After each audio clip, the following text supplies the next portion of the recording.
chào tất cả mọi người nha. Là Tiên đây. Cảm ơn mọi người đã quay lại video của Tiên ha.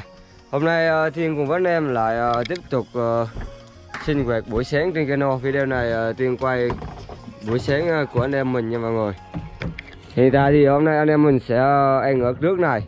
Đây, bạn có bỏ than để nướng hải sản nha mọi người, cho ăn luộc khoai củ ngán.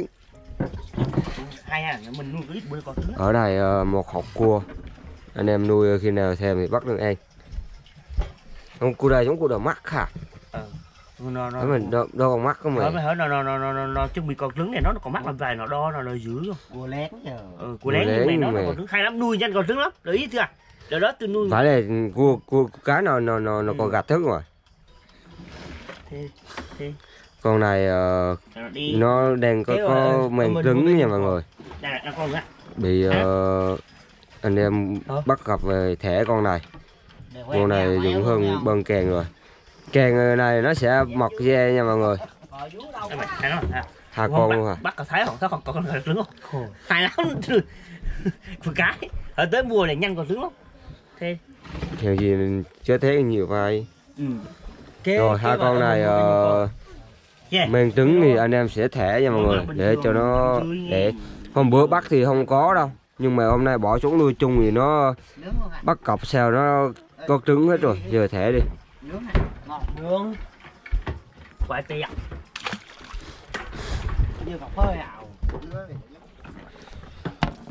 Đây chọn lọc được bê con rồi. Hôm bữa bắt thì không có trứng, vừa thẻ hai con, nay bây giờ một con nữa. Nó còn cái còn được ở trên phố sao? Ôi, nó ở trên thì nó quay không được. Quay ăn. Rồi hôm nay anh em mình sẽ sinh hoạt ở trước này nha mọi người. Mấy hôm thì ở ngoài sau ăn uống nấu ăn rồi. Ở trước này thì anh em sẽ tập trung tới để nướng hải sản ăn. Hôm qua nay ăn luộc với khá là ngán luôn. Đây là mực khô nè, tí nướng để nhậu lai dai 5 con. Đây là tôm tép mực. Đây là hai con tép, hồi hôm anh em chĩa được.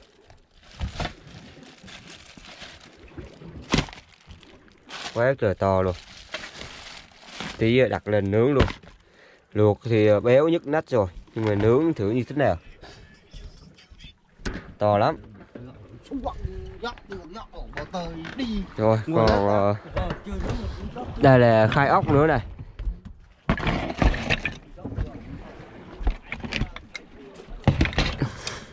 Ngoài ở buộc lơ cá bấm lét tàu trái cực than lên à.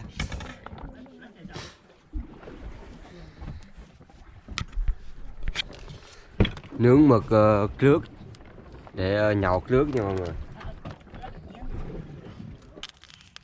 Mơ nhặt sàn, mơ cà le vừa bút lên kìa. Lắc. Nó đứng đó xuống kìa. Đây, chín được hai con mực và thơm phức luôn. Thêm nữa thùng. Giờ nước xuống. Mấy cái này nước gì nào đưa ra nó cứng luôn mẹ. ốc càng ngon rồi dở đập. Còn siêu to này luôn nha. Ở đây thì đang có chuẩn bị nấu cơm. Nấu cơm chín rồi bắt ké lên rồi anh em tập trung tét nước để ngồi dăm gì.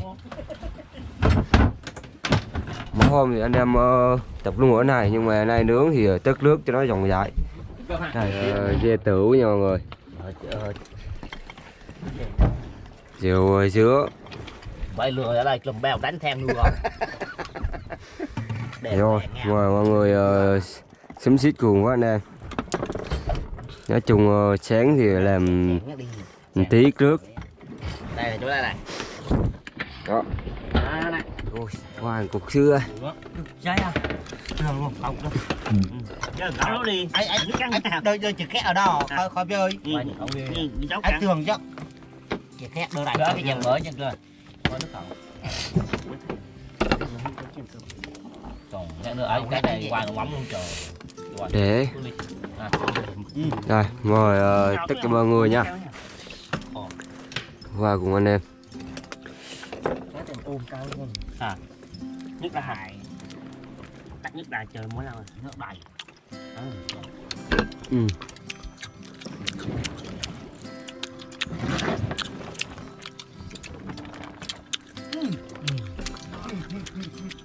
Ngọt thịt thơm rau. Đó, ngoài luôn này làm nó đấy à. Cái đầu thì vì đặt lên, đặt lên. dù đó ăn bộ nướng mà ăn Làm cái làm cũng liền. bộ nướng mà ăn Để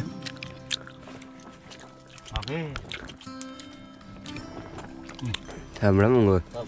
Tới ăn mực đây. Tại vì rau từ tay bù uống bù lặt. trường đi đó canh chờ canh thời gian xoa mấy phút là ngay sau liền lại phút liền giờ mình đợi đi Ăn cơm vừa quay lại chờ không chưa? chắc chưa không nè đi Hè. Này nó đi xuống nhìn phanh căng lại đàng hoàng cho ra chim cho phải ngồi chẳng hạn kia bả nhầm đi xuống nhìn lô mà mắt kia đó cho có thuốc bên số 5 cho ở xanh ở đeo cái lòng mình lại cho mớ mấy tô lúa hơn có thuốc bên số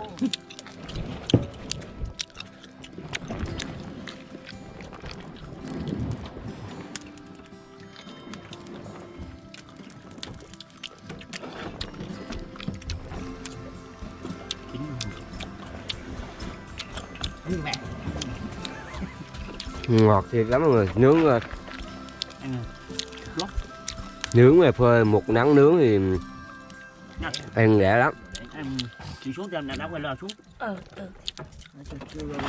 rất là ngọt ngồi dưới luôn mình xuống răng lùi chơi đúng không Vô đặt tích lên nướng nha mọi người. đặt hai con luôn cho nó kín chỗ rồi nhé đó cắt đi ra luôn Cái tiết cái nách. Rồi đeo với chân nè thật đó cái nhái xuống nó đế lên kéo lên này anh đâu biết nào tôm nó đừng có nào nhức nách luôn mọi người. chụp chạy Quế đẹp. cứ gặm vô hoài tự thấy cứ gặm quay chụp quay chụp đúng vậy luôn á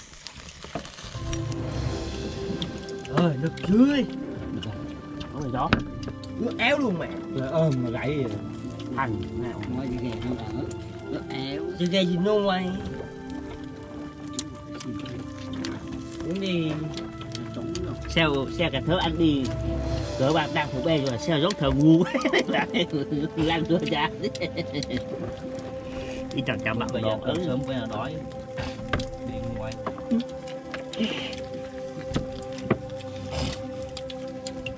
con nè đưa con mày cả cái đứa con không có vị là đứa con này nín gì à gió sao được tới Rồi phải chưa chín tao nó đều và lẹt nó là hốt lắm để què nghe không chín rồi. Cãi gì ngọt thì ngọt kìa còn hai cái đầu chưa chín tí chín xe mùa luôn. đây là mẹ mình uống cái nướng dưới gió nó thơm Wow. Rồi được chạy gì xem được thay đi về ghi à chú ơi thay cả hộp xuống à bó bu làm dư lưu xe biết nó ngén nó sức mình được nhiều mẹ đường xô mẹ ấy đường con hai con cho họ làm dư bữa đó được học xe nữa. Cái tôm này mỗi lần anh em đa số là luộc nhưng mà người do nó còn tươi sống ăn sao cũng ngon, với lại ở dưới biển bắt lên trực tiếp á, nó không có ốm nha. Nhìn đẹp lắm. Cái gì đã mẹ đập đó canh bầu ha cái gì nướng vậy nó ngọt lắm nha cái này không tóc không chay vậy ha dày nè rồi ai biết mời tất cả mọi người dùng với anh em nha. Mời đi mời đi mời tiếng đùa đi mời các bạn đó nó là đuôi này mời đó con gái ghét kênh chấm mắm hả? đại luôn mắm hành đa mè có giật muốn chanh ổng cạp một đi rồi mẹ chắc ốc nữa mẹ. Ốc nữa mẹ. Ốc xiềng nướng cán xiềng thôi. À bi á. Cậu bây giờ thì cháu nó chả lại nó phụ được nó cay chanh y vậy. Mời tất cả mọi người cùng với anh em. Nó lại làm leo. Anh làm leo là chiên đi chơi chứ đâu. Anh nhìn cái bụng ngoài như nói. Ớt làm cái chanh nó muối á. Ngoài. Thơm mà kẹt khẽ hả? Kìa. Do mình đang cháy chờ. Cái này hơn mùa bo. Cháy bò. Nhìn theo cái viết nói ăn gió là vì bình xiếng không? Ngon hả? Thơm. Thấy là thằng mà làm rồi nè ha. Em đi con. Em với lấy. Ở đây cho nó không cục.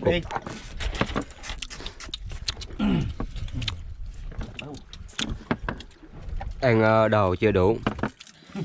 Mẹ làm ớt tôm cái này ăn. Để nước ngọt nha mọi người. Được.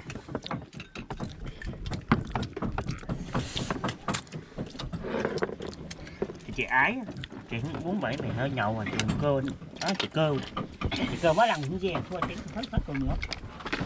Chị coi nhỏ đâu về ấy được lon cho anh chị uống này.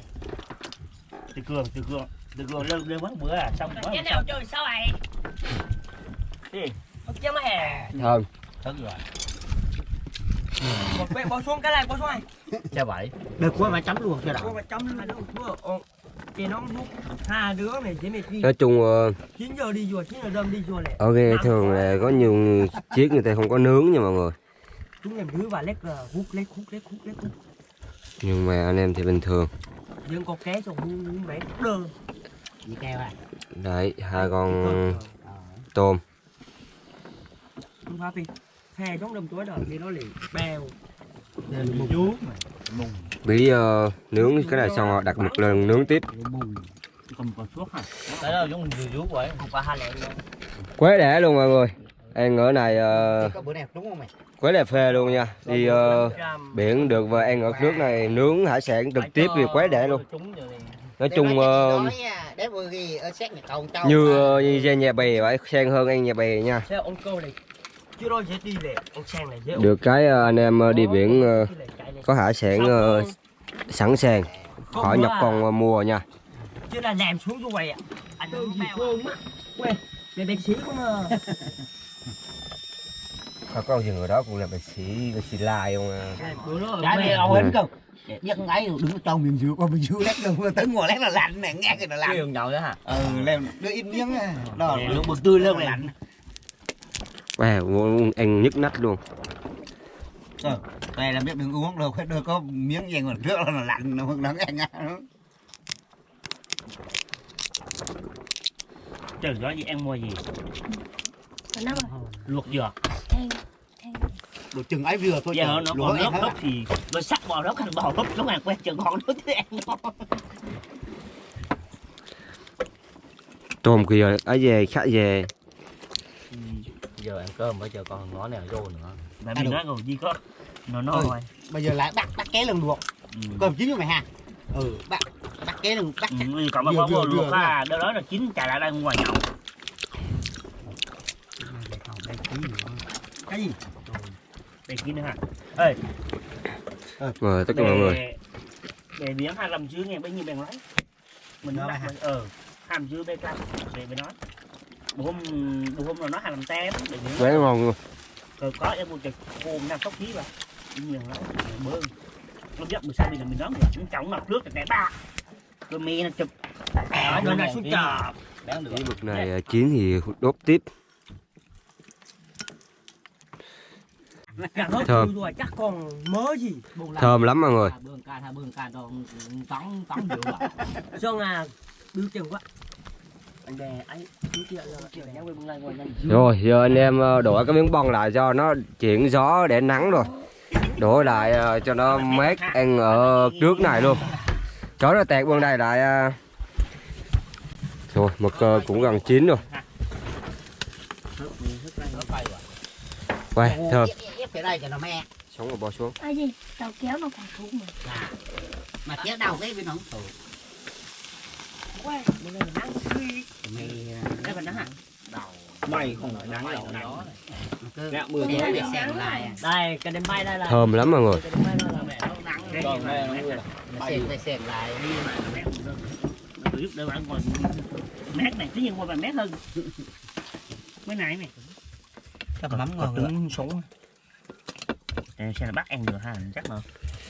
Trứng đậu bùng phê. Đây. Nhau.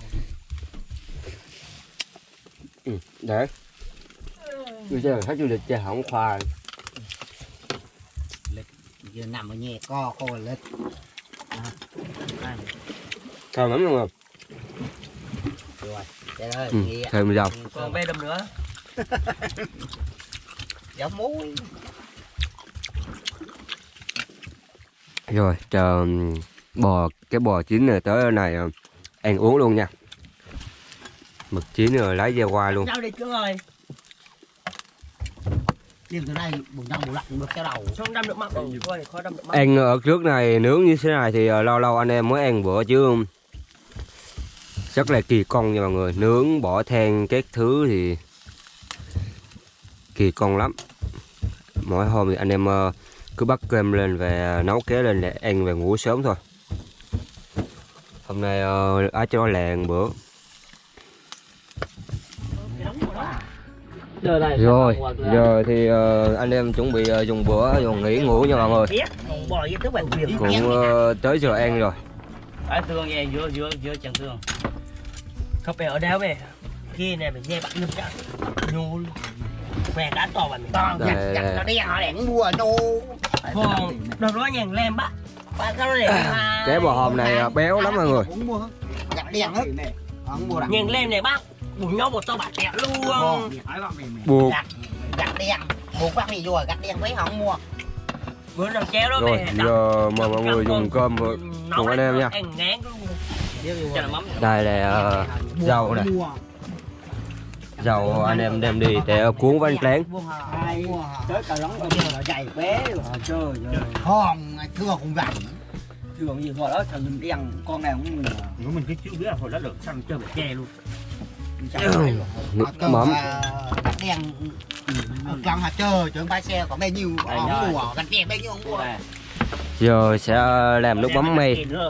Nước mắm mì chấm mì nước nách luôn. Gặt này ý là chơi đen 4 năm cái con đen thì có cái con đen. Ở đây mẹ bác một ngày chắc 2 ngày con.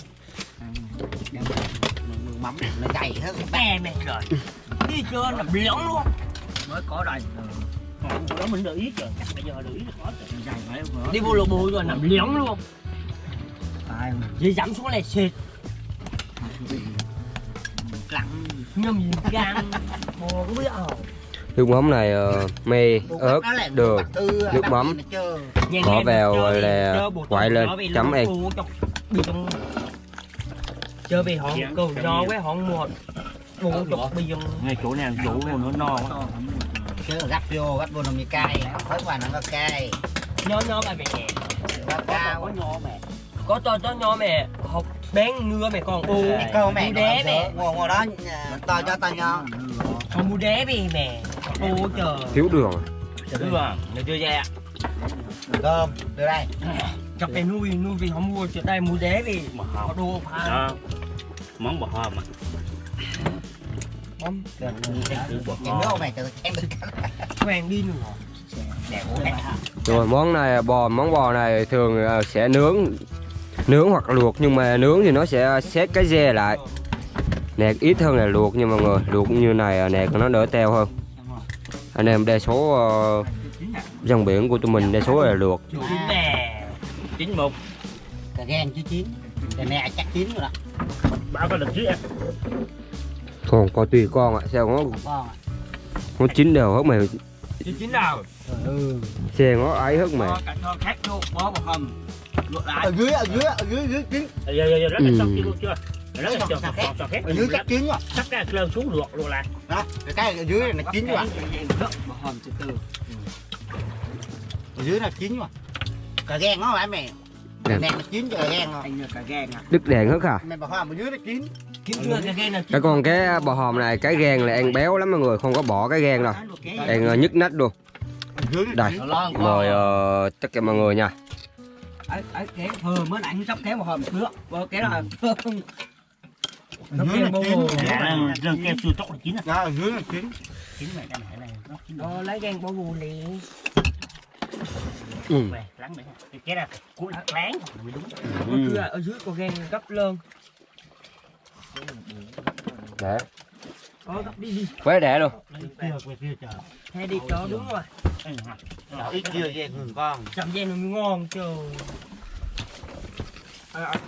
Ăn ở này và ngắm biển thì cái view cũng khá là đẹp nha. Biển êm thì khỏi chê luôn. Quay. Nào quay. Ngay là mát.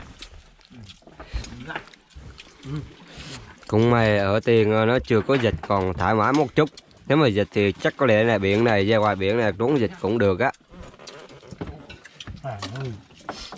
Được chứ mà ngắt em chứ nào xương cất rồi. Xui cái này đấy, bữa cơm của anh em là như vậy nè. Nhưng mà khề đó bạn. Thì nó lớn rồi. Gì à? đâu hồi giờ chưa thấy bao nhiêu đặc hồng ăn thì trời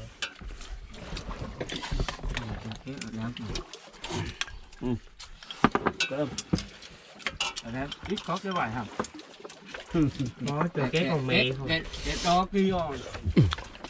Là cái tầm to kia rồi, đâu có cái tầm nho mà. có Là hấp sức thì có một cô.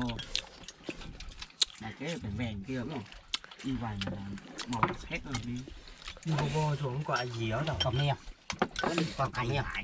chưa cả đặc hồng cho sạch cá nói cái thật Bơ bơ là mì này. Đây nếu mà không ăn cuối cơm thì cuốn bánh tráng, có bánh tráng ở đằng kia kìa mọi người. Cuốn với rau. nó canh luộc mẹ Chưa ơi, trời đất. Ở bánh tráng chú à? Cho em luộc cái năm. luộc không ngờ Cơm nào? Ăn được đó. Uống cơm luôn trời. đây luộc Nào lắm. để mày nghe quên nó canh gì ấy đem trên đặc hồng ấp lên cá ai cũng có lòng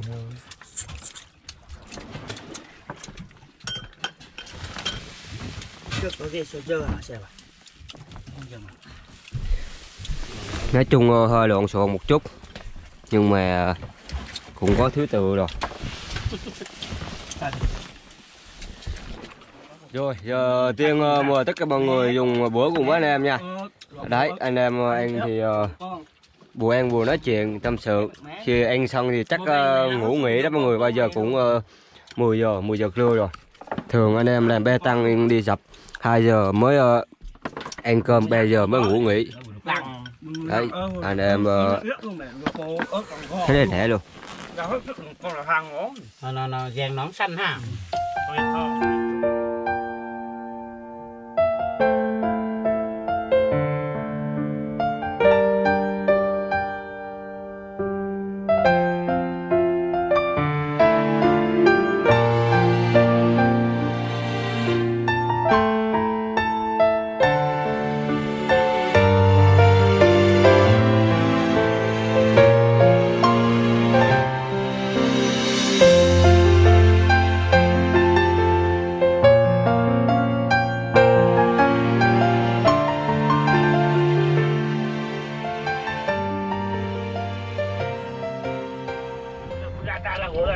Rồi xong nha mọi người.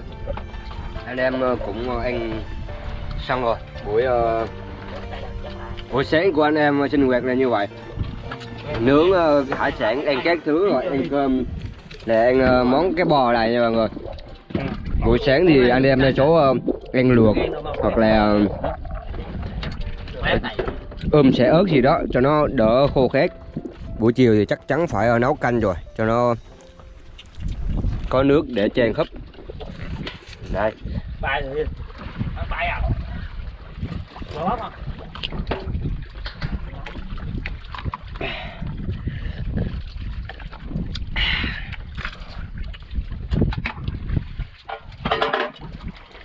Rồi, giờ thì Tiên cũng xin tạm dừng video tại đây. Đấy, buổi sáng thường các anh em trên cano là như vậy ha. Không sinh hoạt ở trước này thì nên sinh hoạt ở ngoài sau. Đấy, ăn uống vệ sinh thì ở ngoài sau hết nha mọi người. Buổi tối đe chỗ ở này buổi dành cho buổi tối để chuẩn bị làm việc lặn ban đêm. Biển êm như thế này thì anh em mới tập trung tới trước này. Rồi sẵn tiện đây thì Tiên cũng xin chân thành cảm ơn tất cả mọi người để xem video của Tiên ha. Mọi người hãy ủng hộ Tiên bằng cách nhấn like và đăng ký kênh để Tiên trên nhiều video mới mẻ về hấp dẫn cho mọi người xem. Còn bây giờ thì Tiên sẽ xin chào tất cả mọi người. Rồi bye bye.